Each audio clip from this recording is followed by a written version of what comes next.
Thank you for staying with us on TMI. It's a wonderful Sunday morning, and of course, there's no better time for us to get talking about the two issues that I mentioned at the top of the program this morning. Now, I'm joined by one of the two guests scheduled for the program this morning, Dr. Patrick Awosage, a legal practitioner and public affairs commentator. Thank you for coming on the program. It's my pleasure. Thank you. Great. Good morning. Thank you for having me. In the course of the discussion this morning, we're also expecting his colleague, his learned colleague, all right, Barrister Matthias Obayiwana, to join us and equally lend his voice to these discussions this morning. Let me begin with you from the address of the President, Muhammadu Buhari, at the United Nations General Assembly, the 76th edition of it. Yes. Of course, this won't be the first time that the President will be showing up at the UNGA. Absolutely. But this time, he has raised issues that are germane, issues that are directly affecting Nigerians on a daily basis. He has talked about corruption, issues around the economy, the fight against the COVID-19 pandemic, and so on and so forth. When you look at the issues that the President raised at the UN, what part of it gave you concern? Thank you very much. Well, to a great extent, I would say he was speaking away from what is the reality on ground. Mm. If you take a critical look at how he, comported himself, sounding like all is all well, and I think leadership is not all about hiding the truths or shying away from the realities. It's a way of explaining it or communicating it properly. So you have other heads of nations and governments all seated with you, and probably in a way of communicating the reality on ground, you would find some respite in them and solution or how to drive the economy or the nations forward. But the way he sounded was like everything is under control and all of that. Yes, I know it's been an American style of trying to talk tough and talk well of their country, but in wartime situations, like you would liken our situations to be, in as much as we are not absolutely at war, but we know the insurgent situation of this country. I had to travel to Ibadan on a Sunday. I had a matter in Ibadan court on Monday. That was last Sunday. And I didn't get a vehicle because I didn't want to drive by myself. After service, I had to travel. I stayed about 5 hours. I had to break my journey because it's very pertinent I'm being caught. And I arrived in Ibadan 1:23 a.m. Because on Monday, I traveled because they were all afraid who was going to drive, but I said I would have to go. So at that, you see, we had to get on. Eventually we got to Ibadan 1:23 a.m. trying to wait. Probably somebody is in the bush or somebody's going to come out to attack the vehicles. I can't tell that to the judge in court. I can't say that to my clients who I'm representing. So I needed to be there. So these are some of the challenges that people face on every day. And and if things like this are not addressed, we just talk about them and just wish them away, like what we saw. We talk about COVID. We've not talked about the poverty-stricken folks around.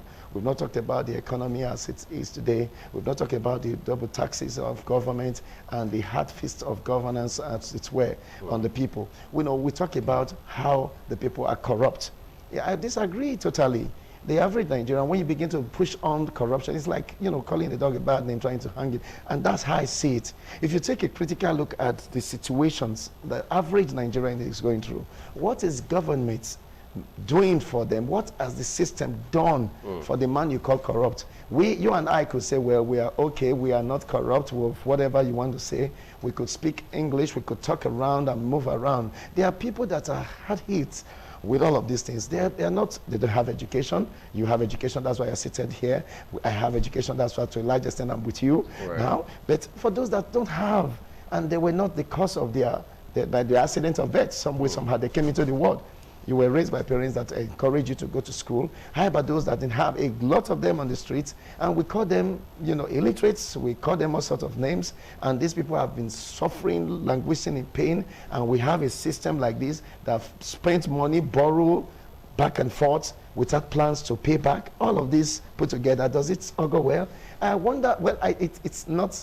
I know the other governors, presidents of nations and heads of governments that were very much present, they knew very well that all he said was not the true position of things.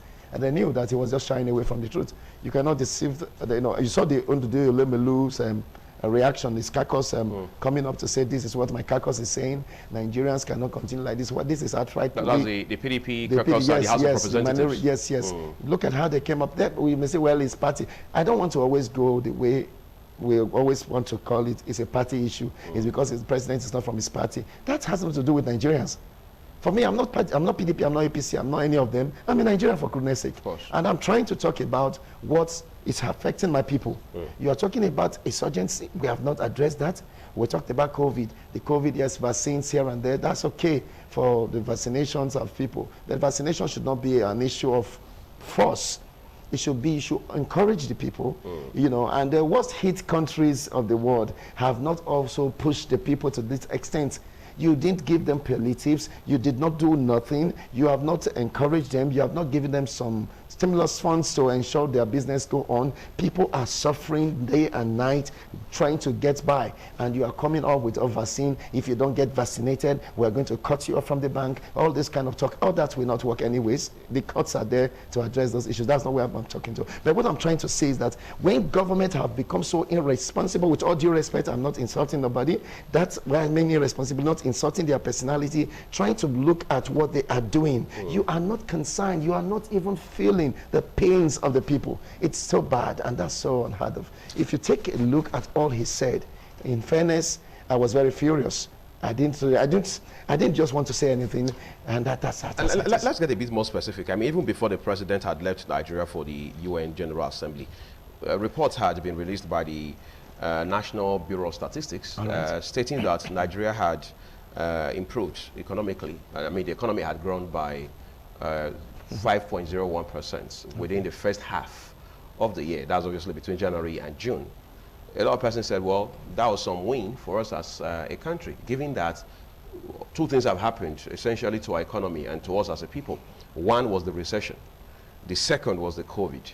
All right, and they say that it is worth celebrating, but does that answer most of the questions that Nigerians are asking? It doesn't answer. When we talk about you see, there are some, you talk about that kind of growth, or the economy is growing. What are the structures on ground?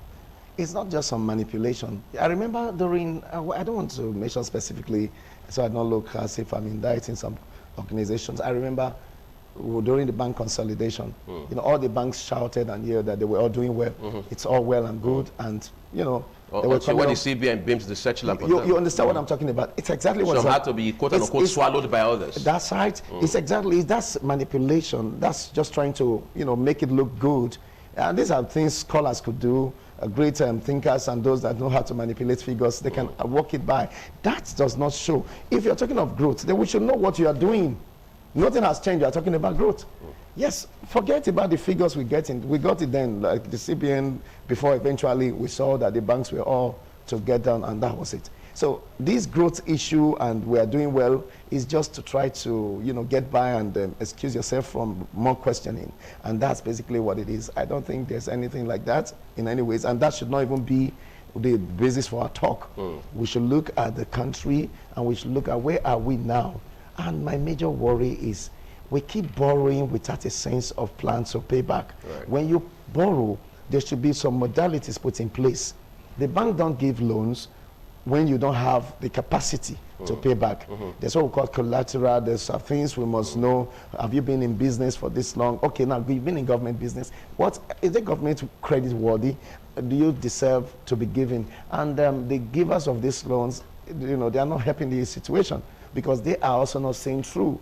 They're not working up. They're not trying to get on to know exactly what you are doing. And the money is pulled in. You see, the government of today is repeating what was done in previous government, and it's unfortunate that they were the ones also that persecuted some key persons in the previous government. And today now, they are repeating the same thing, because I want to say tentatively clearly that it's obvious that the monies pulled from or rather realized from borrowed funds, so to say, is also being diverted now. That's clear. You can check the records. I did accounting too, so I know what I'm talking about. All those figures you are seeing are just manipulated figures. If we get down to the nitty-gritty of assessment and trying to check through and see what they are doing, you'll find out to understand. You'll find out and you will know that of a truth, they have not really measured up to expectation. And the people are just there, languishing and hoping for nothing. It's unfortunate that it's like this, and I don't think it's helping us. Let's talk about COVID. I mean, there was no way naturally would have expected that at the UN General Assembly this year, world leaders, including President Muhammadu Buhari, would not talk about the COVID-19, the impacts the pandemic has had on economies across the world, and how different countries are dealing with it. President Buhari listed several things that the country has accomplished in terms of ensuring that we are able to, as it were, bring the pandemic to a standstill. Up until this minute, we're still recording deaths from the pandemic. We are still recording people who are falling ill, people who have been hospitalized, and so on and so forth. Even though we know our case down here in Africa cannot be compared to what you have in the western part of the world, and so on and so forth. Is this pandemic not becoming an excuse, for example, for countries like Nigeria? Yes, in terms of areas where they have failed or haven't done very well. Well, you've answered the question. You said the question and you gave an answer. You know, that's been the way. You know, we always look out for the easy way out. Just try to say something and do something, create something, and then that's it. Now, you're talking about the COVID. You look at what the government have done and look at what they have been doling out, all in the name of we're going back and forth. Okay, let them get the vaccines now. Do they even have the capacity to vaccinate Nigerians? That's the big question. It's not just to make some noise about it. People are not coming out back and forth. Do you have it now? And now these vaccines, like the people's questions, you know, you must understand you owe the people explanation. They have asked basic questions. Have this vaccine been tested? They say, well, it's from overseas or wherever it's from. Have you done the necessary? Why not explain properly, other than making that attitude of feeling like we are doing so much, we owe, or rather we decide what we want to do. It's not so. It's not so fast. You can't just take decisions like that. Now, what has government really done? Okay, you are talking about COVID now. We'll go over there, see other countries around the world, and see how the government have impacted the stimulus packages back and forth, helping the people, you know, that have been out of job for so long. Now, because of this, can Nigerians try that? During the lockdown, did you see what happened? They don't have anything. I mean, people have to survive every day. They have to work today and eat what they are working. And they continue that cycle tomorrow. That is how it is. So the government don't even have the capacity to take care of itself. I mean, those that run government, they cannot take care of themselves. Is it the citizens they want to take care of? So they lack the wherewithal to do that. And they know very well. So they have to hide under these pockets of excuses that here, you know, we are doing so much. I'm going to allow you to continue this narrative in a bit, Barrister Awosage. We're just going to take a quick break now. We want to expand the conversation a bit further. Stay with us. TMI, every opinion counts. Thank you for staying with us. I've just been joined by Matthias Obayiwana, legal practitioner. Thank you, Matthias, for joining us. Thank you. Great. Good morning. I'm just going to allow Patrick catch his breath a little so I can talk to you for a minute, right? We've been talking about the UN General Assembly and all of the issues that President Buhari laid before the Assembly when he addressed other world leaders. Talked about COVID-19, talked about the economy. Of course, he mentioned issues around insecurity and what the government is doing to fight it off. Some persons have said Nigeria is at war. And their argument is that since we are at war, there's no better time to do something right now, something pragmatic, something effective in such a way that we can win the war against banditry, insurgency, and other forms of insecurity, including kidnapping. Because their fear is if we do not do something quickly, we may now escalate to a warfare, as it were. That said, to what extent would you say the 76th UN General Assembly has addressed those issues, especially when you look at it from the angle from which President Buhari has raised them? Well, to me, one would not expect the president to go out there and score himself so low. Okay. It's an adage in Benin. I expect it born here. A man does not dress his wound, you know, and still be crying. He will be careful the way he's doing it, so that the injury will not cause him so much pain. Right. But whereas when another person is dressing that wound, he doesn't care about what he feels. He wants to address that injury and make sure that the wound is healed. You know, so that is the way we see it. For him, he's just engaged himself in rhetorics, window dressing of the issues. Yes, he addressed the issues, but he cannot score himself as high as he did.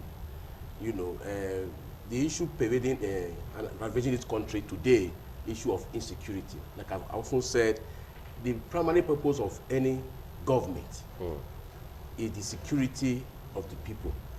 Welfare is another. You know, and welfare is tied to security. When the people are not secured, they cannot be assured of any welfare packages. Now, we have seen over time the cry of Governor Autumn of Benue, every time talking about how his people have been attacked, and he's calling for assistance from the federal government. Nothing is forthcoming. People are being in attack, undefended, and that then people are now asking that if that is the case, allow us to defend ourselves. If your people can carry AK-47 and go about with their cows, attacking people in their farms, and yet you have made a statement that any person you see with AK-47 shoot aside. That order was tinkered, and they said, no, don't do that. Arrest them first, and then try them, and all of that. And nobody has been shot aside with AK-47, and yet they keep going to kill others with AK-47 rifle. And then the governor said, look, if that is the case, give us license also to carry AK-47 so that we can defend ourselves. So the issues have come to that, taking us back to the state of nature where man addresses his own wrong by himself. You know. So now for him to say he has done so much to curb the crisis and all of that, he hasn't. He hasn't done that, and Benue State is just one, you know, state where this issue is happening. There are so many other states across the country where there is this level of insecurity, banditry, kidnapping of schools. Many schools in the north have been shut today because of, you know, abduction of school children. People calling for ransom. And yet the government has not done much, in my opinion, to fish out these criminals and deal with them ruthlessly. They keep looking at it like in the idea, they often say that, oh, it is our own criminal, it's my own kinsman. So you address it in the manner in which you will not hurt them so much. You know, then Mr. President must realize that it's the President of the Federal Republic of Nigeria and of no particular ethnic group. It should not make it appear before the world, although the United Nations General Assembly, they are not also fools, everybody there. Absolutely. They are saying, because the world is a global village, they are saying what's going on in the country. So you come to tell us that, well, there's nothing bad, everything is going on well, people are not suffering in Nigeria, the insecurity has been reduced, I'm doing my best. People you are talking to are not fools. They can see for themselves. They can hear, you know, what is going on across the country. So we expect Mr. President to do better than he has done, rather than just scoring himself high, you know, before the world. For me, that amounts to a huge embarrassment. You know, you must be patriotic enough, you must be true to yourself, because they are looking at issues of elections. Even as we speak now, political parties, people are aligning and they are aligning. Those who have been a hard critic of the federal government or the President Buhari have come to join them. Many other people are joining our forces because they are looking at their own political interests. You know, because politics is who gets what, how, and when at the last way. So as far as they are concerned, what can we get from it? You know, and not necessarily what can the people benefit from it. So that is what they are doing. All they are, you know, cross-carpeting and realignment and everything. It's all geared to a political power. And they get that power not to serve the people, but to serve themselves. Because I've often said that what we are engaging ourselves in this country is no longer democracy, it's hypocrisy. It's a government of the people, by the people, for the people. You must put the people first. If you don't do that, you are engaging about your own selfish interest. Then that is hypocrisy. It's a government of the self. You do your alignment, either to join the political party so your sins will be forgiven. As often said, when you move from one party to another party that is ruling, your sins will be forgiven. So many want their sins forgiven, so they are moving. Others want to become relevant, they are moving. Or politically, economically, and otherwise, they are moving and they are realigning. And they're telling stories, oh, the Lord told me to move to this place, to do X, Y, Z. All I said about this man before, I didn't quite mean it. I didn't see from this point of view. It is nice, see better. You can say whatever you want to say. You know, that's human nature. The only thing that is constant is change. Human beings can change anytime, any day. But we are looking at the people. Right. Our constitution provides that the people must be put first. Our country must be run on the principle of democracy and justice and equity. So if that is lacking in the system, then we have a fake country. Let's talk about the COVID-19 in particular, because that was one of the very germane issues that the president had raised at the UNGA. Yes. Of course, we now realize that countries are doubling down on efforts to ensure that people get vaccinated. Yes. The US and several other Western countries have talked about the vaccine card. Back home in Nigeria, the federal government is also redoubling efforts at ensuring that people get vaccinated. If you bring it closer home to Edo State, there are places you can't go to right now if you are not vaccinated, including the state secretariat, for example. A video went viral in Benin recently where a civil rights activist had talked about how that he allegedly had been denied access to Edo Geographic Information System, the Edo GIS, because he hadn't been able to show evidence of being vaccinated. Yes. We have all of this happening, right? What more should we be doing? Because people have said COVID is not the only problem that Nigerians are dealing with. There are people who can't eat today, don't have the slightest idea what they're going to eat tomorrow, for example. How is government addressing these issues? You mentioned palliative a while ago, for example. What palliatives, what options to, as it were, make life a bit easier for the everyday Nigerian is government at all levels, federal, state, and local, putting in place to ensure that we address these issues holistically rather than pursuing all right through to, I mean, with the COVID thing, I mean, full throttle. People are dying of malaria every day, for instance. People are dying of other very, I mean, threatening diseases and ailments and so on and so forth. Will it be sufficient if we say make COVID-19 vaccination compulsory, especially from the standpoint of the law? Well, from the standpoint of the law, you cannot make medical, treatment compulsory. You cannot force it on anyone. Okay. People have the right to decide whether to do something or not to do. The same way government has the responsibility to protect the people. To protect the people. So that right which they have, you can't take it away from them by forcing them. Because if you see, the vaccine has some side effect. There is no drug that does not have side effect. Even some food, even water. It depends on how you use it. So there's nothing that does not have any side effect. Right. So what the government need to do is to let the people in to the advantage of taking the vaccine.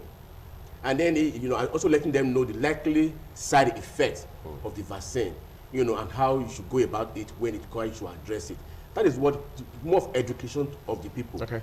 And not compelling them, because the way they are sounding, they're making it look as if there's something strange, there's something terrible, there's something underneath, the COVID vaccine stuff. Meanwhile, there is really nothing wrong about the vaccination. If you give birth to a child, that child must run through all the full vaccinations. You have been seeing vaccines for the first time. You must take polio vaccine, you must take yellow fever vaccine for a child. You must then you take have the BCG. BCG, yes. You must take the one against TB, against measles, against, name it. Right. You take all of these vaccines to ensure that that child is, is protected against all manner of viruses. The same thing goes for dogs. I'm a lover of pets. I have dogs in my house, and if you acquire a new dog, even maybe periodically, that dog is required to be given what they call parvo vaccine. There's a parvo disease that attacks dogs. It's a virus, and you must also give them parvo vaccine to protect these dogs against the attack of the parvo virus, so that they will not die. So the same thing goes for this COVID stuff, and because when my vet doctor comes to treat my dogs, then I used to wonder, why do you put this vaccine in a flask? They normally put those vaccines in the flask with ice block to ensure that it's in the cold chain. And then they keep explaining that, yes, it's in this flask to keep it cold, because if it loses that coldness, then it might affect the effect of that vaccine. It may no longer be effective on the dog, and it may also cause some other diseases for them. So the manner of handling of this vaccine is another issue. Right. They must ensure that it's in the cold chain, so that people you are going to give it to, you will not be reckless about giving it to them.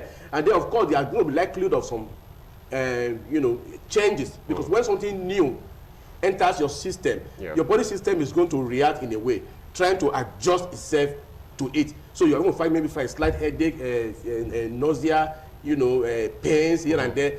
With the use of paracetamol and the rest of that, it can calm it down. Maybe for a period of 3 days, maybe maximum 1 week. It may not be life-threatening. So these are things that the government need to educate the people about. By the time you educate them, you allay their fears. You make them know that there's a more advantage of taking this vaccine to prevent you from dying of COVID. People are actually dying of COVID by the day. That is the truth of the matter. So there may be good plans, but for me, the craze and just forcing people to do that, because you didn't force them to come and take palliative. If the government has actually forced them to also take palliative, when it's okay, fine, there's COVID, everybody has shut down, because the government of those states, for example, is following other countries like Italy and other European countries that are making these regulations. You are copying them, but when there was COVID, they were sending food to them at their doorstep. In those countries? In those countries. They were also giving them money. You didn't do so. You didn't copy those ones. So the one that has to affect the people directly, I respect for the welfare of the people, you won't copy that one. The one you are copying, because without a green card in Italy, you cannot have access to public places. Without green card in other European countries, you cannot have access to public places. All those laws that are put in place, you are copying it. The one that will benefit the people, you didn't copy. So if they had done so, when Italy and other countries were giving them palliatives, and to their doorstep and keeping them there and encouraging them. If those things or the Nigerian states if they are done so at that time, and they are now okay, fine, it's time for vaccine, so you must take vaccine so that this thing will not spread. People will not see that there's faith in the system. because you didn't leave us out there, you didn't abandon us when we needed you much. So now that talking about vaccine, you are still with us. That means you really mean well. But now they are not comparing. At that time, you didn't come to our house to give us anything. Now you are forcing us. Without vaccine, I cannot go to work. Without vaccine, I cannot enter public places and the rest of it. Yeah, meanwhile, you may have a good intention, but you are approaching it the wrong way. I have been vaccinated myself. You know, and I can tell of my own experience. I didn't see any light showing on my shoulder or magnet or magnetic or effects. anything. No, you know, I'm okay. So there's nothing but so I educated myself. I checked why was it so. I checked the best vaccine for me. They have Moderna, you have AstraZeneca. So I checked and find the AstraZeneca is more tolerable than the Moderna. So I checked and said, fine, this is the one I will go for. And I went to the vaccination place at Phenomenal, and I asked them, do you have AstraZeneca, Oxford AstraZeneca vaccine? They said, yes, fine. If that's the one I want to take. I have a choice to make. So I made that choice for Oxford AstraZeneca. I didn't want to go for Moderna. So the people have the right to decide what they want to do. In all of these, it was my own right. Obviously, you are my own decision. Yes, you are encouraging advocacy. Yes, I'm encouraging advocacy. The need for people for the government to educate the people, approach them in a polite way, and allow them make a decision. Exactly. If it is democracy, allow the people make the decision. Have a roundtable talk with them. When has the government call people together? So let us discuss this vaccine. Maybe town hall meeting. Yes, and discuss this matter. I make you know. I call medical experts to allay their fears. People can ask their questions and then you answer them. You didn't do that. You are acting like a military dictator. You just issue a decree. Without this one, you cannot enter the social place. I've said that. I've said it. And the power of government, fine. The power of government that you have, sovereignty that you are exercising does not belong to you. Absolutely. It belongs to the people. Exactly. That was Constitution 40 of the Constitution. So it belongs to the people. So educate them, carry them along, and they will follow you. Great. So if their approach is wrong, so they should change that approach. All right. So I think approach needs to probably be tweaked or reviewed for the benefit of members of the public overall.